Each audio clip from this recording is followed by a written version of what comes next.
Good morning, good morning, good morning. Welcome back to the show. It is March. Hope all of you have a great start to your day. I know the weekend was long, and that's why we got a lot to dive into. It's like Friday is great, and then Saturday and Sunday you're lounging out, and then Sunday night, a little depression sets in. Everybody talk about it. A little depression sets in. Why? Because Monday's coming. Love your job or hate your job. You're like, Monday's coming. I want a little bit more rest, and then that alarm goes off, and you go, okay. Let's put on the Brandon Mason Show. So welcome back to all of you. We're going to dive into a lot. We got a lot of sports weekend recap. We got obviously NFL changes. We got Brett Reed let out of jail on house arrest. We got the Buffalo Bills and Josh Allen. We're going to talk about the Jets. We got a lot to dive into. Even Jake Paul's knockout win, and Amanda, his quote unquote partner in crime, had to cancel the fight. But let's get right into it right now. Let's dive into NFL to change rules for fan excitement. And we right now that watches the NFL consistently and watches all the games, you're a big fan of it. They're making changes to the kickoffs, the onside kicks. And every year, you know, the NFL has to make some changes, whether it's tackling, right? Which I'm not a big fan of. The way you can tackle people, you got to slow down. You got to change your direction. You got to reposition. Not a fan of that. But every year they make changes. And what's the weekend recap and change now? Because they want to change the way you can do onside kicks, the kicking game in general. You got to let the defense know, the return team, hey, look, we're doing an onside kick. There's no surprise onside kicks if they come up with this, which is a little bit, takes a little fun out of it. They said, but for excitement purposes, what they want to do is during the regular kicks, they want to make it where if you kick it out the back of the end zone or kick it into the end zone, that the return team gets at the 35 now. Because in the past, it was touchback to the 20.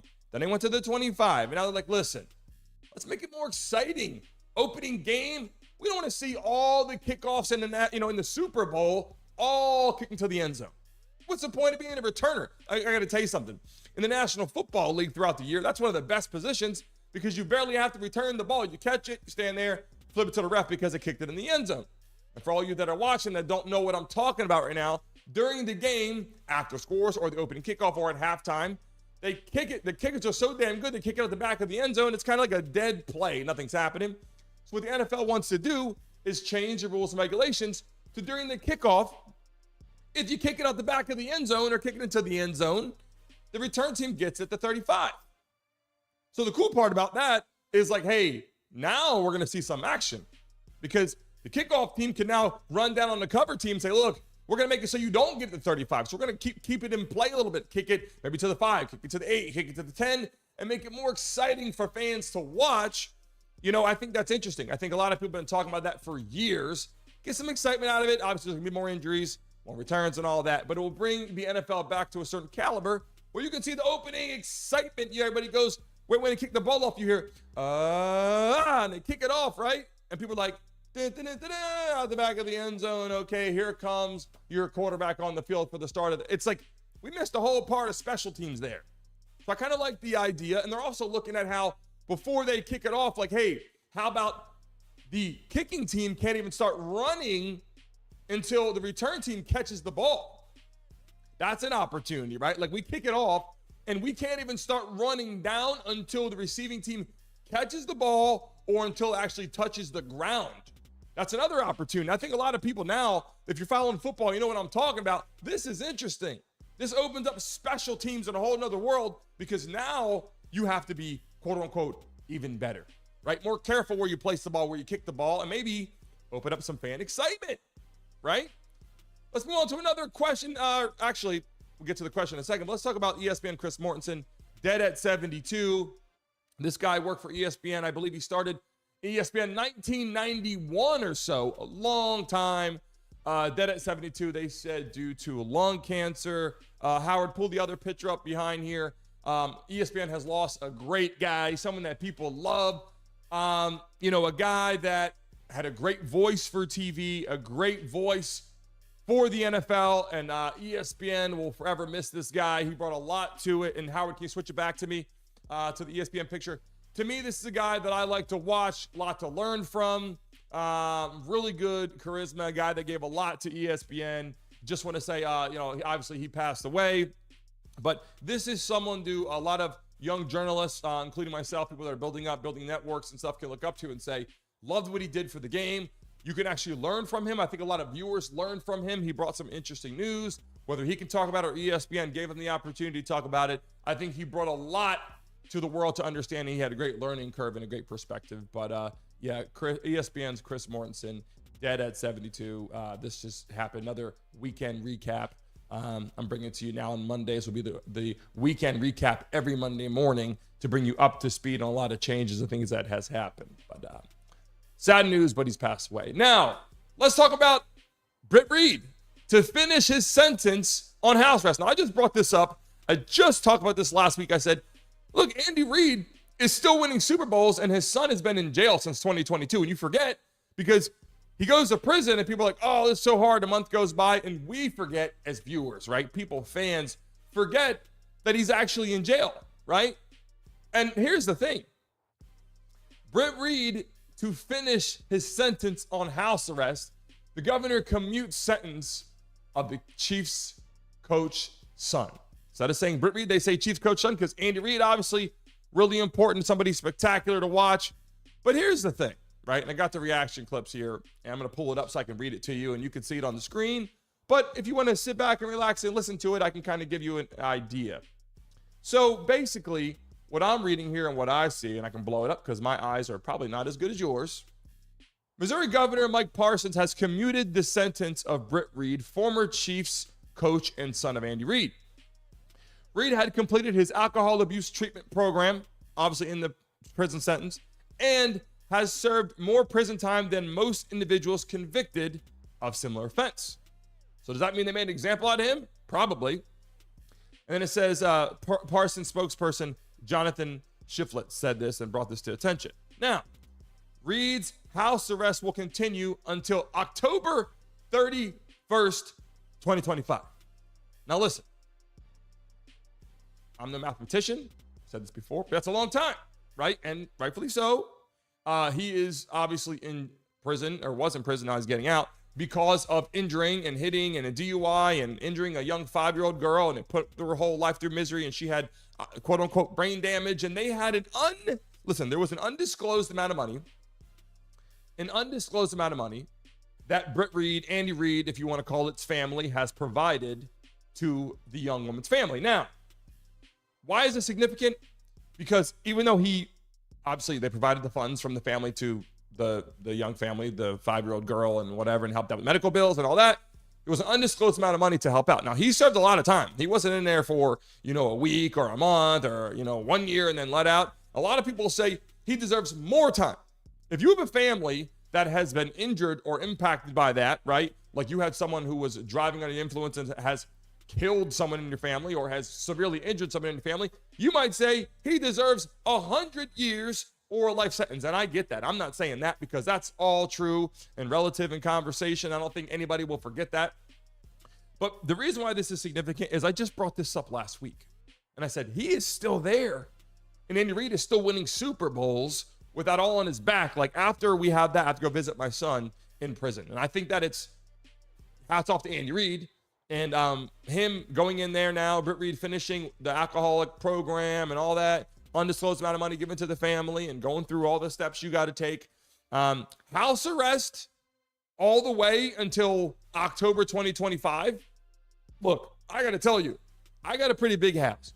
Being in my house until 2025, I'm just trying to make it through the week sometimes. And I got to get out. My wife has to get out, run to the store, run to the grocery store, or just get out and get gas in your car, go get Starbucks coffee.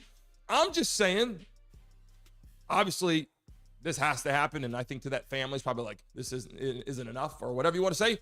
But if I had to be in my house until October 2025, even if it was 2024, I would go nuts.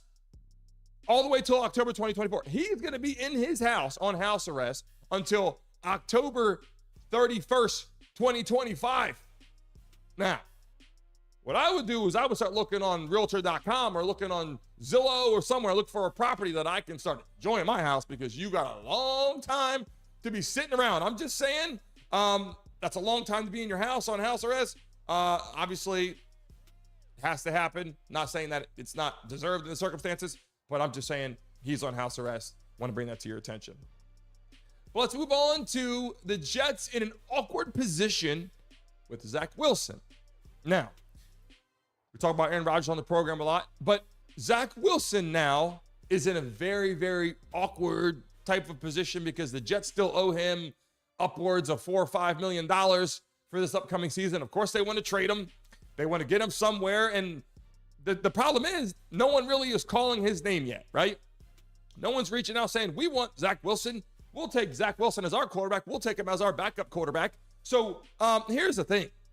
The Jets are trying to trade him, and this happens from time to time with certain teams.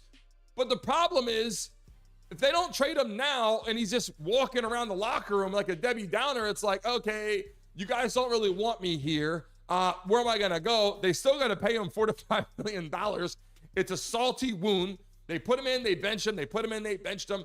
And I got to tell you, I'm not over here, I'm not a heavily Zach Wilson fan. I'm not saying, oh, yeah, he's going to be the best. But I'll tell you this.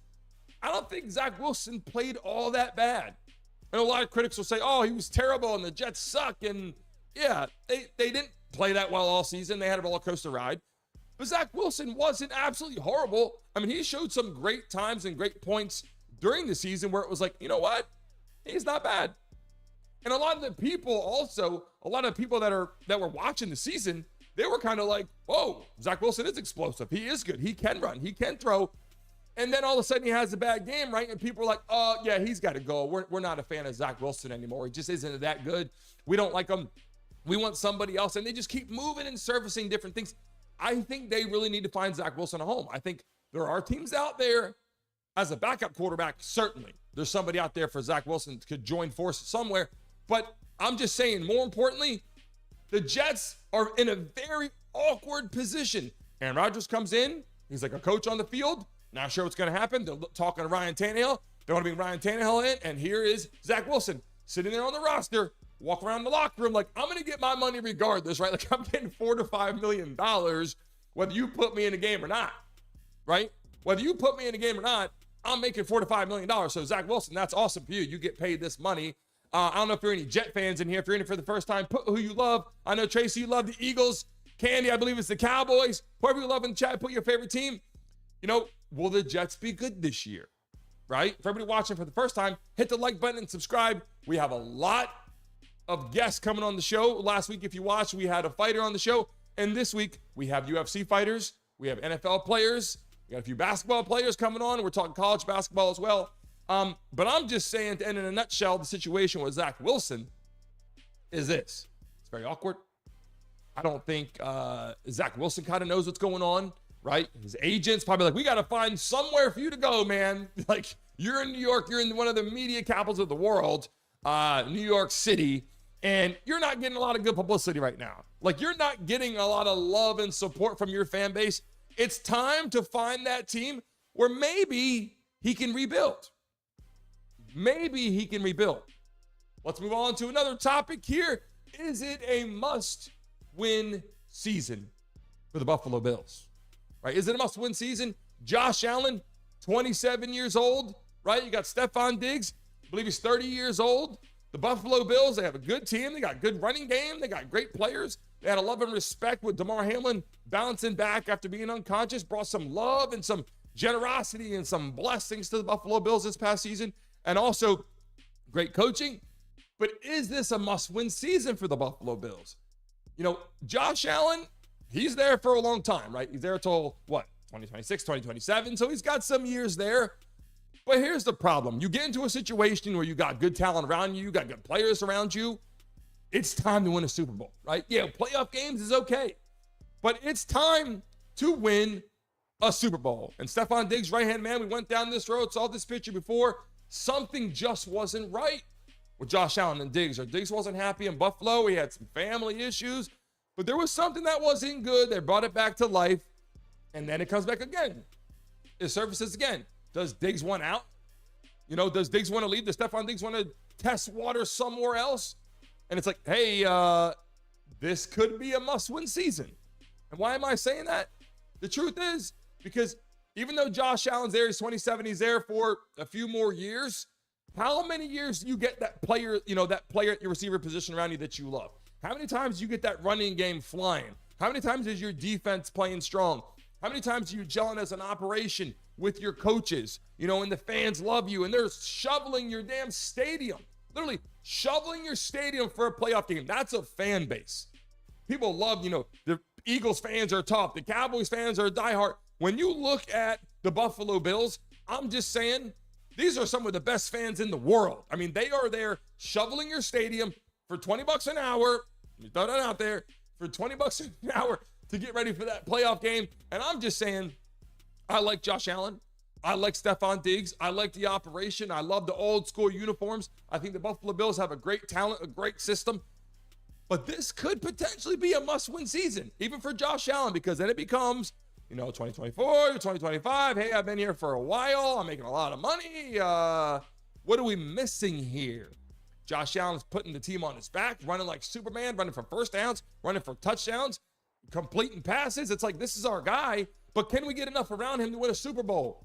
We're not talking postseason, win a playoff game. We're talking win a Super Bowl. Can he follow those steps? Can he make Jim Kelly happy, right? Jim Kelly's rooting for him, obviously, went through a lot himself. This would make the Kelly, family feel even so much better, right? He's been through a lot. So I'm just saying, I believe this is a must-win season. This isn't the Bills fans are going to leave, but this is a must-win season. The Bills need to step up and get it done. And I think Josh Allen, looking around the locker room, start, I'm not saying pointing fingers, but start calling people out and say, look, this is our year. Because last year was supposed to be their year. This is a year I think it's a must-win season for the Bills, or people are going to start questioning what's going on there in upper management. But also, we had a breaking news I wanted to bring up and do a live feed for you guys over the weekend. I don't know if you saw it, but Jake Paul does win the fight. He knocks out, Ryan Borland, a guy who, I'll be honest with you, I was looking at the fight and I'm like, who the hell is Ryan Borland? Like, I didn't even know who that person even was that he was fighting. And I'm like, hats off to him that he did actually win the fight. He did get the knockout. But the gentleman here on your right that you're looking at is Ryan Borland. And I have no idea who he is. And I didn't know before. And people were like, he's got to fight fighters. He was calling people out. He was calling out even Canelo after the fight, which I'm going to be, pushing it. But I'm just saying, he stepped into the ring. He did what people were asking. Give me another fighter. Give me another boxer, right? Put me out there. Give me someone who wants to fight me. He's calling people out. And then it's like, well, he's not a real fighter. Okay, you can say what you want, but he's still calling people out. And the guy's what? 8-1, 9-1 now. So you can love, you can hate Jake Paul. And I've been saying this now for a long time. I'm looking to get him on the show and get the management team on the show and say, look, what are you doing right that you continuously keep winning? Is it because you're not fighting good fighters, or because fighters don't want to fight you? And that's a big question. It's a big question because a lot of people would come out and say, yeah, but you're not really fighting real boxers. Well, he's trying to fight real boxers. He's calling them out on live TV. And then here's the thing that happened. As I pull up this breaking clip again, obviously Amanda here on the right, she had to basically cancel the fight. So she comes out, and I'm going to talk about the DAZN network in a second. She comes out for the fight with glasses on and a hoodie on, and people are like, whoa, I paid for the fight. I'm going to watch this fight. And to make an announcement, she couldn't fight. Why? Because she had an issue. She wasn't clear by her doctor. Something in her eye was going on. She couldn't fight. So she didn't come out and didn't get it done. So they make an announcement during the fight and after the knockout, right after Jake Paul gets the knockout, they announce on the television network, they say, look, everyone that's watching this fight right now, we're giving you 100% refund. So all those people that were out there fighting, right? All those people that are watching the fight and all the people out there fighting, I think they were taken back too. Like, whoa, wait. There's a complete 100% refund. So it helped out because they wanted to see Amanda fight. They want to see her get that main card fight, and didn't happen. So they got a chance to watch a free Jake Paul fight, and probably free because he knocked out in the first round. It wasn't really even worth. I got to tell you, it was good to see Jake Paul get the knockout, but it wasn't really even worth watching.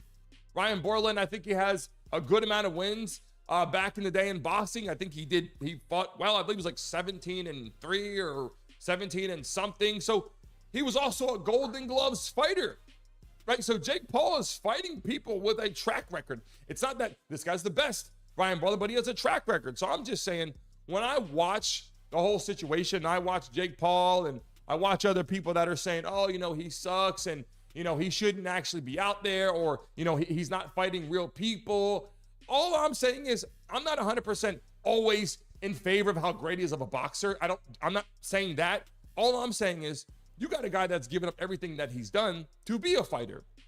You got a guy who's given up everything to move to Puerto Rico and train on a daily basis and call people out and put up pay-per-view shows and put up Showtime, who has now said, we're no longer taking these fights anymore. So then you have this DAZN, I just say DAZN, whatever, if you want to say that or not say that, but they're the new network. I couldn't even find the fight. It's like you got to find DAZN Network, and they got big fights coming up.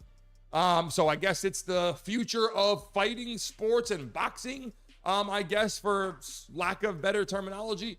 But yeah, Jake Paul got the knockout. Amanda didn't get a chance to fight. They're trying to run it back. 100% refund went out to all the people that paid for the fight and people in attendance. But Jake Paul did get the win. But who's he going to fight next?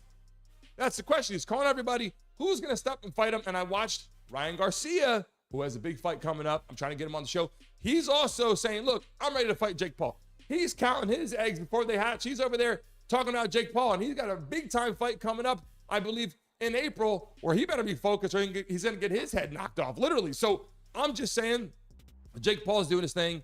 He's earned the respect. And obviously, people still want to see Jake Paul fight better boxers, right? Give the guy a fight. Give him someone to fight. Now we'll move on to the quote of the day. And what do we have for you? Your life doesn't get better by chance. It gets better by change, right? And I think all of us should look at this right now. And I always give you the quote of the day at the end of our show. Your life doesn't get better by chance. It gets better by change. Yeah, there's people out there that win the lottery, right? Take a chance and win the lottery. That's great. But more importantly, your life gets better by change. So if you're waking up today, it's Monday. It's a groggy day for me every time. I said, am I going to wear my dress shirt? Nope. I put on my shirt. It was given to me by Bommarito Sports, where I trained for the NFL, for the draft and all that to get back into game shape. Again, Bommarito Sports. That's what I'm rocking today for the shirt. Thank you for the shirt. But all I'm saying is this. Make the changes to be successful. So as much as I'm going to go on here and talk sports every day and talk the weekend recap, what's going on, I want to be the motivation for you in the morning. I start at 10 o'clock. I want to be the motivation for you to understand. Make those changes now, little by little, little by little. Don't go out there and change your whole operation in one day. But if you want to do something, make a change today. It's March 4th. Write it down. Make that one change and consistently do that through the week. And slowly but surely at the end of the month, go back and look at it and evaluate and go, wow, I did get this far. I did do this. I appreciate all that. And I appreciate all of you guys watching. We're here every single day. And I got some guests coming on the show. I won't make the announcement now, but I have UFC fighters that are reaching out live through all social media. I'll announce them here this week. They will be on live, maybe tomorrow or Wednesday. I have a live UFC fighter coming on. I have an NFL player coming on. So we got some cool interviews, and we also have some stats guys. And we'll keep Brent Chapman on here too as he's watching sometimes. Also, he's one of our co-hosts that joined the show, the face for radio, the below average white guy. Got him coming back too. So looking forward to having him come on and talk some stats and some things that are going on with sports. And obviously as we get further into the draft and into the NFL season. But I look forward to talking to you guys here. See you tomorrow, bright and early, 10 a.m. We will discuss a bunch of stuff tomorrow. I look forward to seeing you. Have a great start to your week. It's Monday, March 4th. Enjoy your day. Until next time.